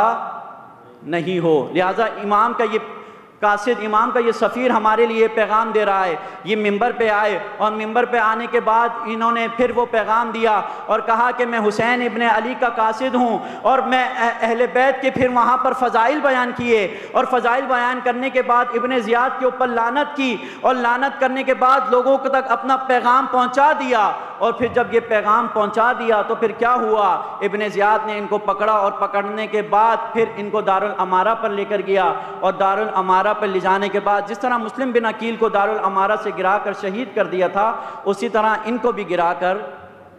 شہید کر دیا۔ لیکن انہوں نے ایک پیغام ہمارے لیے دے دیا، وہ پیغام یہ ہے کہ مومنین کرام، عزاداران سید الشہداء، اگر چاہتے ہو کہ اپنے زمانے کے امام کے لیے، اپنے زمانے کے امام کی عدالت کے لیے، اپنے زمانے کے امام کی حکومت کے لیے آمادہ ہو تو سب سے پہلا کام یہ کرنا پڑے گا، کربلا کا سب سے پہلا مقصد یہ ہے کہ اپنے زمانے کے یزید کے خلاف آواز بلند کرو، اور یزید کے خلاف آواز بلند کرنے کے لیے جو کچھ تم کر سکتے ہو، اگر تم سوشل میڈیا پہ کچھ کر سکتے ہو تو سوشل میڈیا پہ کرو، اگر تم مجہز ہو کے مسلح ہو کر کچھ کر سکتے ہو تو وہاں پر آ کر کچھ کرو، لیکن اپنے زمانے کے مظلومین کو کبھی بھی تنہا نہیں چھوڑو۔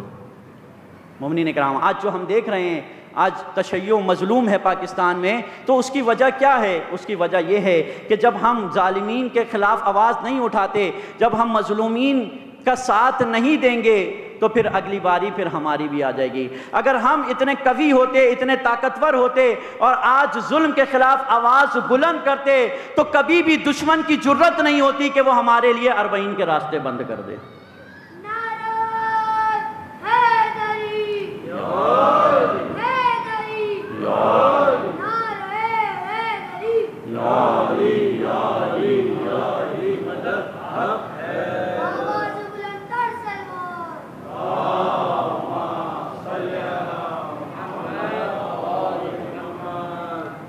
مومنین اکرام، یہ پیغام ہے کربلا کا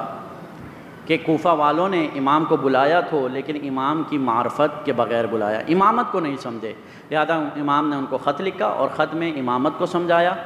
کہ امام بلا تو رہے ہو لیکن امامت کو بھی سمجھنا، اور پھر دوسرا قاصد بھی بھیجا اور دوسرے قاصد نے بھی ان کو یہی پیغام دیا۔ ایک قاصد امام نے، یہ آخری کلام، اس کے بعد پھر مصائب کی طرف آتا ہوں، مکہ مرحلہ ہم کربلا کا سمجھنا چاہ رہے ہیں، امام حسین کے قیام کا سمجھنا چاہ رہے ہیں، اور اس مرحلے میں یہ کہ امام نے آس پاس جو لوگ آمادہ تھے، جو لوگ تیار تھے، ان تک اپنے سفیر بھیجے، اپنے قاصد بھیجے، اور ان قاصدوں کے ذریعے سے لوگوں کو آمادہ کیا، لشکروں کو آمادہ کیا کہ آؤ اور میری مدد کرو۔ اس میں ایک قاصد امام نے بصرہ والوں کی طرف بھیجا، سلیمان کے نام سے یہ قاصد بھیجا، اور ان کو یہ پیغام دیا۔ امام حسین علیہ السلام نے خط لکھا، اور خط میں جو خلاصہ امام نے لکھا کہ تم دیکھ رہے ہو کہ تمہارے زمانے میں بدعتیں ہو رہی ہیں اور سنت رسول کو توڑا جا رہا ہے، اگر تم میری صدا پر لبیک کہو گے تو تم عنقریب دیکھو گے کہ میں تمہاری ہدایت کروں گا، تمہاری رہنمائی کروں گا، اور تمہیں تمہارے دین اور دنیا میں نجات دلاؤں گا۔ کیوں؟ کیونکہ امام حسین نجات کی کشتی ہیں۔ لہذا امام نے یہ خط دیا، اور بڑے بڑے جو قبائل تھے وہاں پر شیعہ کے یا امام کے جاننے والے، امام کے چاہنے والے، ان تک یہ خط پہنچا۔ 5 قبائلوں کے سرداروں کو یہ خط دیا، 3 نے یہ خط چھپا لیا۔ اب یہ رویہ دیکھیے گا، ہم کربلا کو سمجھ رہے ہیں، اور کربلا میں در حقیقت ایک کردار خواص کا کردار ہے، یعنی لوگ جو ہیں شخصیات کو دیکھتے ہیں، بڑے لوگوں کو دیکھتے ہیں۔ لوگ 2 طرح کے ہوتے ہیں، ایک ہوتا ہے خواص اور ایک ہوتی ہے عوام۔ خواص یعنی جو اپنی ایک رائے رکھتے ہیں، جو سوچتے ہیں، اگرچہ غلط رائے رکھتے ہوں یا صحیح رائے رکھتے ہوں، اور عوام جو خواص کو دیکھتے ہیں کہ بڑے لوگ کیا کر رہے ہیں، شخصیات کیا کر رہی ہیں، علماء کیا کر رہے ہیں، سیاستدان کیا کر رہے ہیں۔ مومنین کرام، ایک المیہ جو کربلا میں پیش آیا وہ یہی تھا کہ لوگوں نے امام حسین کا ساتھ اس وجہ سے نہیں دیا کیونکہ ان کے قبیلے والوں نے امام کا ساتھ نہیں دیا۔ اپنے آپ کو ان چیزوں سے آزاد کریں، اگر چاہتے ہیں کہ اپنے زمانے کے امام کے لیے اپنے آپ کو تیار کریں تو اپنے آپ کو ان سوچوں سے آزاد کریں، آزاد فکر بنیں۔ امام حسین کا ایک لقب ہے ابو الاحرار، یعنی امام آزاد لوگوں کے امام ہیں۔ آزاد لوگوں کے امام کا پیغام آزادی کا پیغام ہے، نجات کا پیغام ہے، اور وہ اسی ہی ملتا ہے جو ذہنی طور پر ساری زنجیریں توڑ کر آئے، جو ذہنی زنجیروں کو توڑ کر کربلا کے مقصد کو سمجھے، امام حسین سے سمجھے، امام حسین کے پیغام سے سمجھے، امام حسین کے کلام سے امام حسین کے پیغام کو سمجھے، مقصد کو سمجھے۔ مومنین کرام، 3 لوگوں نے، بصرہ کے 3 بڑے سرکردہ لوگوں نے چھپا لیا، اور ایک جو سرکردہ ان میں سے تھا منذر بن جارود، اس نے یہ خط جا کر ابن زیاد کو دے دیا، کیونکہ ابن زیاد سے اس کی رشتہ داری تھی، اور وہ اس نے اپنی بیٹی ابن زیاد کے گھر میں دی ہوئی تھی، لہٰذا اس نے یہ ڈر سے کہ کہیں ابن زیاد مجھے آزما نہ رہا ہو، اس نے جا کر وہ خط ابن زیاد کو دے دیا، اور ابن زیاد کو معلوم ہو گیا، لہٰذا اس نے سختی زیادہ کر دی کہ کوئی لشکر امام حسین کی مدد کے لیے کربلا میں امام کے لیے نہ جا سکے۔ یہ بھی ایک کردار ہے۔ منذر بن جارود یہ امام علی کے زمانے میں بھی موجود تھا، امام علی نے اسے ایک حکومت دی تھی، اور وہ حکومت اس نے چلائی، اور اس میں بدعنوانیاں کی، کرپشن کی، اور امیر لوگوں کے ساتھ بیٹھتا تھا۔ جب امام کو یہ خبر ملی، کیونکہ امیر المومنین کی جو حکومت تھی وہ ایک عجیب طرز کی حکومت تھی، امام اپنے والیوں کے اوپر نظر رکھتے تھے، جاسوس امام نے چھوڑے ہوئے تھے جو امام کو ساری خبریں دیتے تھے، لہذا امام نے اس کو خط لکھا کہ مجھے معلوم ہوا ہے کہ تم اپنی امیر لوگوں کے ساتھ تعلقات رکھتے ہو اور بدعنوانیاں کرتے ہو، اور تم نے اس طرح کام کیا ہے، لہذا یہ خط ملتے ہی تم واپس میرے پاس آ جاؤ۔ اور پھر یہ امام کے پاس آیا، اور پھر امام نے اس کی خوب تنبیہ کی، اور اس کی جو ہے سزا دینا چاہتے تھے، لیکن پھر ساسا بن قیس نے جو ہے وہ ان کی سفارش کی، اور پھر معاملہ جو ہے وہ رفع دفع ہوا۔ یہ اس طرح کا شخص تھا کہ اسے امام حسین کا خط ملا، اور اس نے وہ خط جا کر ابن زیاد کو دے دیا۔ لیکن ان میں ایک شخص تھے نشہیلی کہ انہیں بھی امام حسین کا خط ملا، جب وہ خط ملا وہ گئے اور انہوں نے جا کر اپنے قبیلے والوں کے ساتھ میٹنگ کی، اور میٹنگ کرنے کے بعد انہیں کہا کہ اے لوگوں، میرے پاس امام کا خط آیا ہے، اگر یہ وہ امام ہے جو نجات کا امام ہے، اگر چاہتے ہو نجات حاصل کرو، اگر چاہتے ہو کہ وہ ہزیمت، وہ شرم جو جمل میں ہمیں حاصل ہوئی تھی، کہ جب جنگ جمل میں در حقیقت انہوں نے حوالہ دیا کہ جنگ جمل میں ہم نے اپنے امام کے ساتھ کیا تھا، کہ جنگ جمل جب شروع ہوئی تھی تو جنگ جمل میں انہوں نے امام کا ساتھ نہیں دیا تھا، انہی کے قبیلے کا ایک سردار تھا، اس نے ایک مخالف گروہ بنایا تھا اور امام کے خلاف جانا چاہتا تھا، تو پھر اسے روکا گیا، اور پھر امام کا ساتھ جو ہے وہ انہوں نے نہیں دیا۔ تو انہوں نے کہا کہ وہ جنگ جمل کی اگر ہزیمت مٹانا چاہتے ہو تو آج علی بن ابی طالب کے بیٹا قیام کر رہا ہے، جاؤ اور اس کا ساتھ دو، اس کے قیام میں اس کا ساتھ دو تاکہ نجات پا جاؤ۔ تو ان کے قبیلے والوں نے کہا کہ اے ابو خالد، اگر تم ہمیں صدا دو گے، ہمیں ندا دو گے، تو تم دیکھو گے کہ ہم تمہارے ترکش میں وہ تیر ہیں جو آمادہ ہیں دشمن کی طرف چلنے کے لیے، یعنی انہوں نے اپنی آمادگی کا اظہار کیا۔ اور پھر انہوں نے امام کے نام خط لکھا، اور بہت خوبصورت خط ہے، تاریخ میں جا کر آپ پڑھیں، یہ نقل ہوا ہے کہ انہوں نے امام کے نام خط لکھا کہ مولا مجھے آپ کا خط ملا ہے اور میں چاہتا ہوں کہ آپ کی نصرت کروں اور آپ کی امامت کا حق ادا کروں۔ لیکن پھر بدقسمتی سے جب انہوں نے لشکر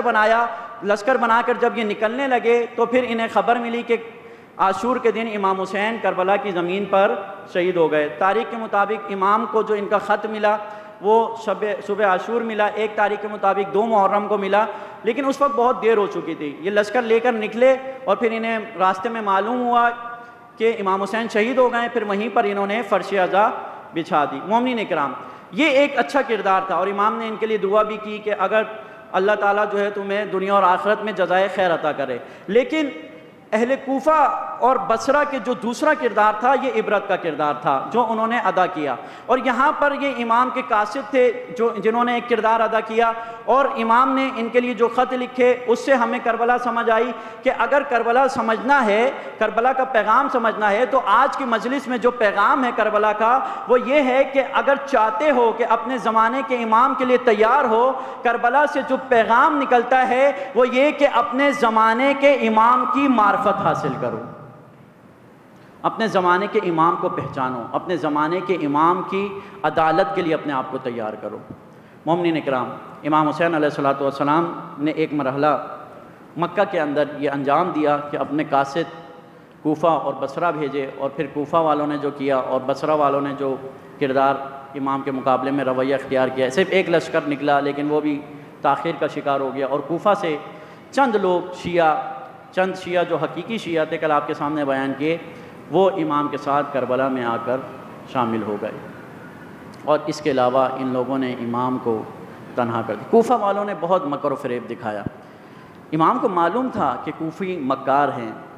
کوفی غدار ہیں، لیکن امام کیوں کوفہ کی طرف امام نے رخ کیا کہ اگر امام کوفہ کی طرف رخ نہ کرتے، مومنین اکرام، اس وجہ سے امام نے قیام نہیں کیا تھا کہ کوفہ والوں نے امام کو دعوت دی تھی، نہ، امام نے قیام مدینہ سے کر دیا تھا۔ مدینہ کے مرحلے میں آپ کو بتایا کہ امام نے پہلے دن سے اپنے قیام کا آغاز کر دیا تھا، لیکن کوفہ کی طرف حرکت اس وجہ سے کی تھی اگر امام کوفہ نہ جاتے تو یہی کوفی آج ہمارے نزدیک بہت محترم ہوتے، لیکن امام نے ان کا نقاب اتارا اور بتایا کہ دنیا داری میں تم مشغول ہو، تم اپنے زمانے کے امام کی معرفت نہیں رکھتے، لہٰذا امام کوفہ گئے، اور کوفہ جانے کے بعد ان کا وہ نقاب اتارا، اور پھر اس کے بعد یہ نقاب جناب زینب اور بیویوں نے کوفہ کا یہ منافقت کا نقاب بازاروں میں جا کر اتارا۔ عزادارو، آج 13 صفر ہے، آج حسین کی اس بیٹی کی شہادت کا دن ہے کہ اگر یہ سکینہ نہ ہوتی تو حسین کا پیغام اس طرح دنیا تک نہ پہنچتا، کوفہ والوں کی مکاریت عیاں نہیں ہوتی اگر حسین کی بیٹی سکینہ نہ ہوتی۔ عزادارو، لیکن اس بیٹی کی مظلومیت، اس بیٹی پر جو ظلم ہوا وہ بہت عظیم ظلم تھا۔ عزادارو، جب امام نے مسلم بن عقیل کو اپنا قاصد بنا کر بھیجا اور امام کو راستے میں خبر ملی کہ کوفہ والوں نے دغا کیا ہے، دھوکہ کیا ہے اور مسلم کو شہید کر دیا، تو امام نے اس منزل پر رک کر کہا کہ اب اس خبر کے بعد زندگی کی کوئی قیمت نہیں ہے، اور امام نے وہاں پر مسلم کی بیٹیوں کو بلایا، اور بلانے کے بعد دست شفقت مسلم کی بیٹیوں پر پھیرنا شروع کیا، تو مسلم کی بیٹیاں کہتی ہیں کہ چچا جان اس طرح تو یتیموں پر ہاتھ پھیرا جاتا ہے۔ عزادارو،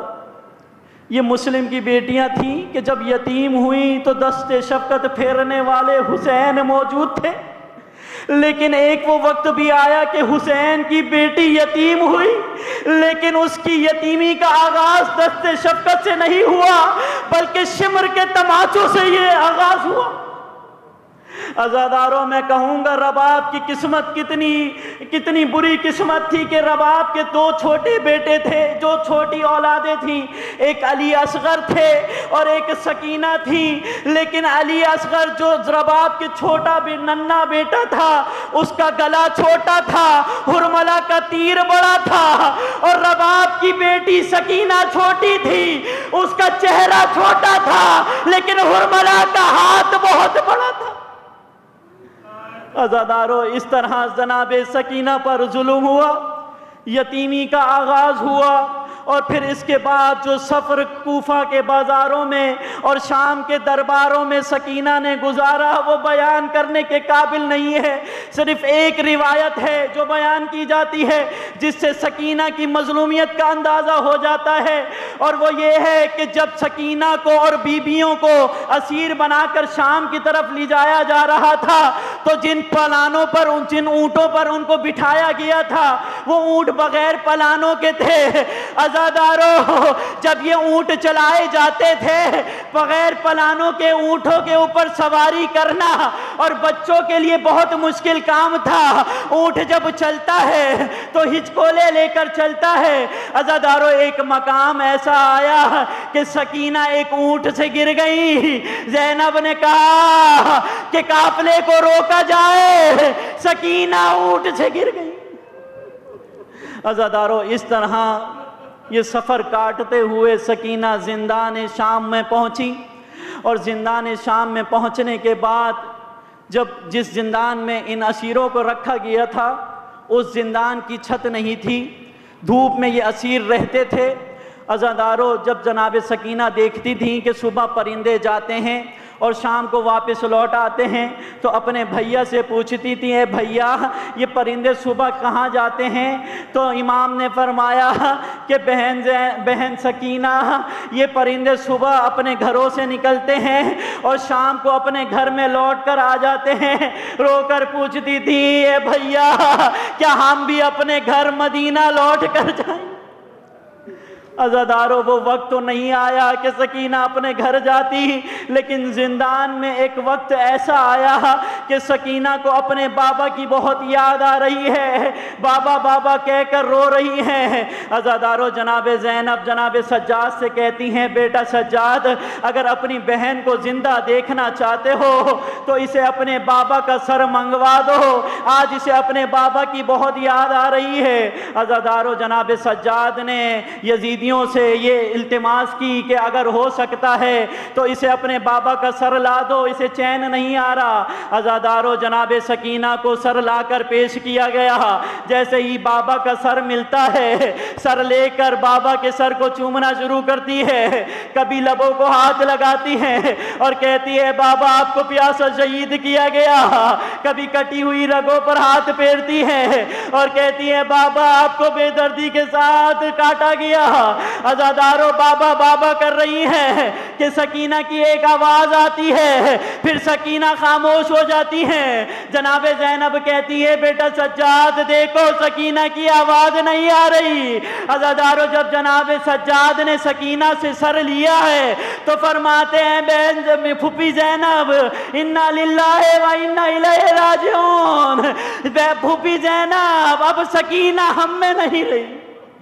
بس عزادارو نہ جانے کس طرح سید الساجدین نے ان ہتھکڑیوں میں ہاتھ بندھے ہوئے ہاتھوں کے ذریعے سے اس زندان کے اندر قبر کھود کر سکینہ کو وہیں پر دفنایا. اور جب ایک روایت کے مطابق یہ قافلہ دوبارہ کربلا میں پہنچا ہے تو امام سید الساجدین نے بے ساختہ اپنے آپ کو امام حسین کی قبر پہ گرا دیا اور گرانے کے بعد فرماتے ہیں بابا جان ایک امانت میں آپ کی لے کر گیا تھا لیکن وہ واپس نہ لا سکا. آپ کی سکینہ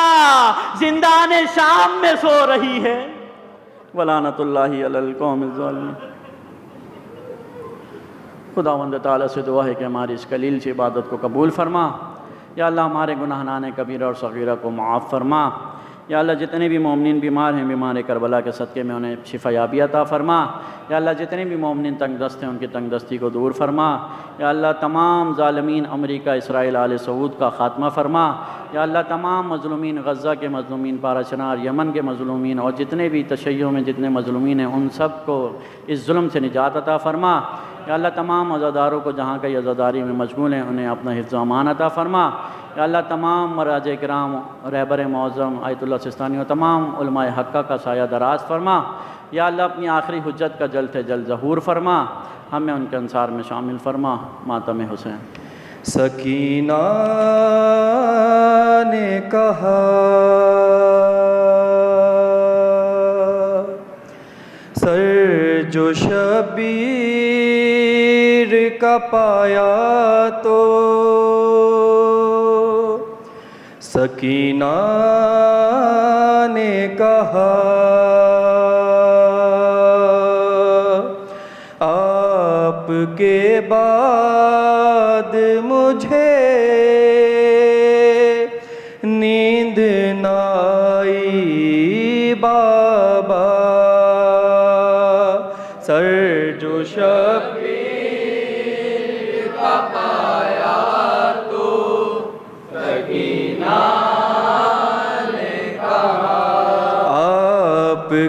بعد مجھے نیند نہ آئی بابا، سر جو شبیر کا پایا تو سکینہ نے کہا، آپ کے بعد مجھے نیند نہ آئی بابا،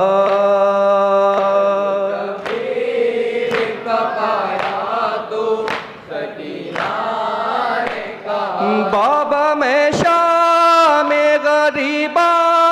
سے نہ سوئی اب تک، آپ کی یاد میں جی بھر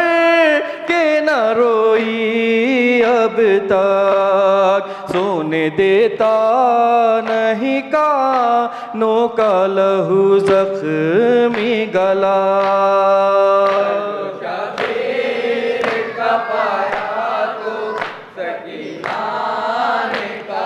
بابا میں روتی تو لگتے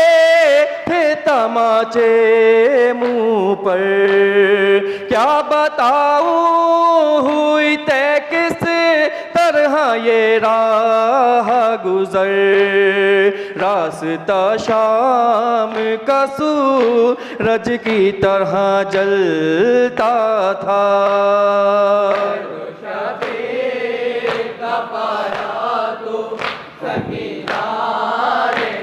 نام پانی کا جو لیتی تو یہ سب بانی شر، پانی دکھلا کے بہاتے تھے زمین کے اوپر، سامنے میرے لائی کرتے تھے عابد پہ جفا،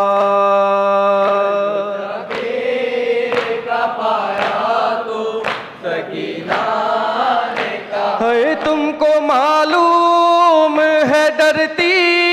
ہوں اندھیرے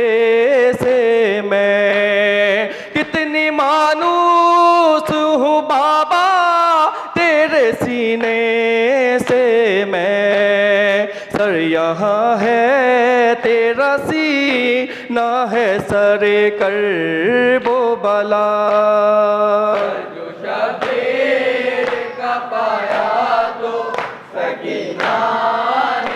ہے دیکھیے قید سے ملتی ہے رہائی کب تک، در کھائے گا دھوکے میرا بھائی کب تک، بابا مر جاؤں گی اب جو در زندہ نہ کھلا،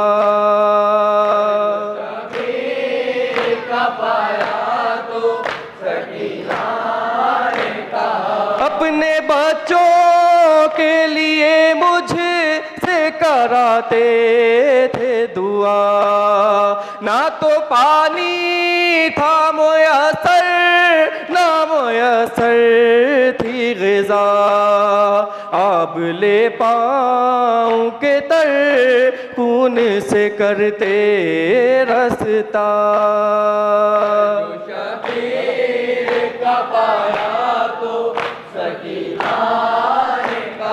دکھ سکینہ نے جو جھیلے سارے زندہ ریحان، چپ ہے تاریخ مبارک کا قلم ہے حیران، ہاں مگر آج بھی زندان کی کہتی ہے فضا،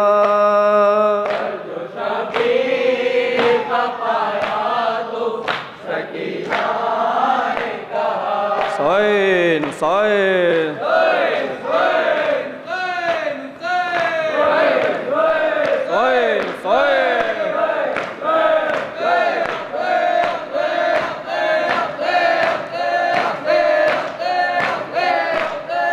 اے بھیا زینب آئی ہے،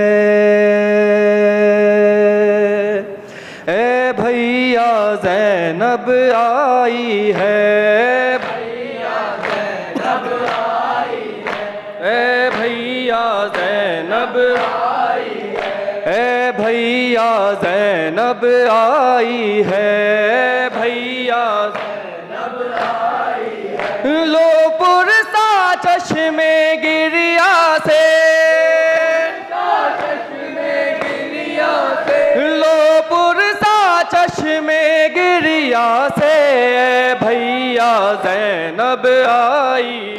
اے بھیا زینب آئی ہے، اے بھیا زینب آئی ہے، اے بھیا زینب آئی ہے، مجبور بہن تھی رو نہ سکی، مجبور بہن تھی رو نہ سکی، تیری مجلس برپا ہو نہ سکی، تیری مجلس برپا ہو نہ سکی، بچھڑی تھی شام غریباں سے،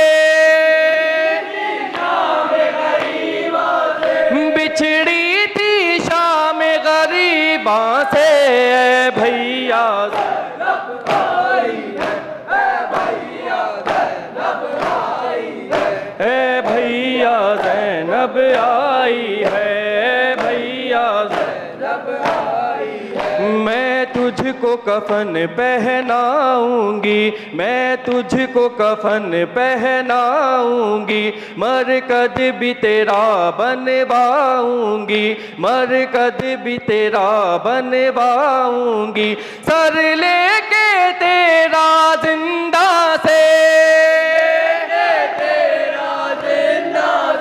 سر لے کے تیرا زندہ سے، اے بھیا زینب آئی ہے، اے بھیا زینب آئی ہے، کرنا ہے بھرے گھر کا ماتم، کرنا ہے بھرے گھر کا ماتم، بیٹوں کا برادر کا ماتم، گزری ہوں ستم کے طوفان سے، گزری ہوں ستم کے طوفان سے، اے بھیا زینب آئی ہے، اے بھیا زینب آئی ہے، اے بھیا زینب آئی ہے، جو ظلم ہوئے بھیا مجھ پر، جو ظلم ہوئے بھیا مجھ پر، بتلاؤں تمہیں اب وہ کیوں کر، جا کے میں کہوں گی اماں سے،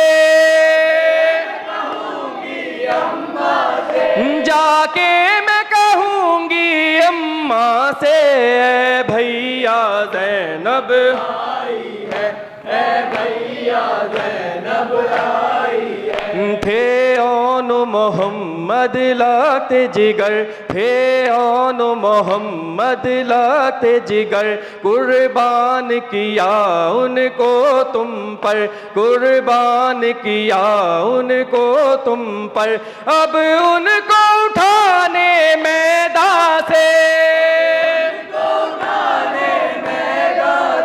اب ان کو اٹھانے میدان سے، اے بھیا زینب آئی ہے، بھیا زینب آئی ہے، اے بھیا زینب آئی ہے، جاؤں گی وطن مر جاؤں گی، جاؤں گی وطن مر جاؤں گی، جب گھر میں تمہیں نہ پاؤں گی، جب گھر میں تمہیں نہ پاؤں گی، اٹھے گا دھواں قلب و جاں سے، اٹھے گا دھواں قلب و جاں سے، اے بھیا زینب آئی ہے، اے بھیا زینب آئی ہے، ریحان پکاری وہ دکھیا، ریحان پکاری وہ دکھیا، اے کرب و بلا، اے کرب و بلا، اے کرب و بلا، اے کرب و بلا، تو کہہ دے اپنے مہماں سے،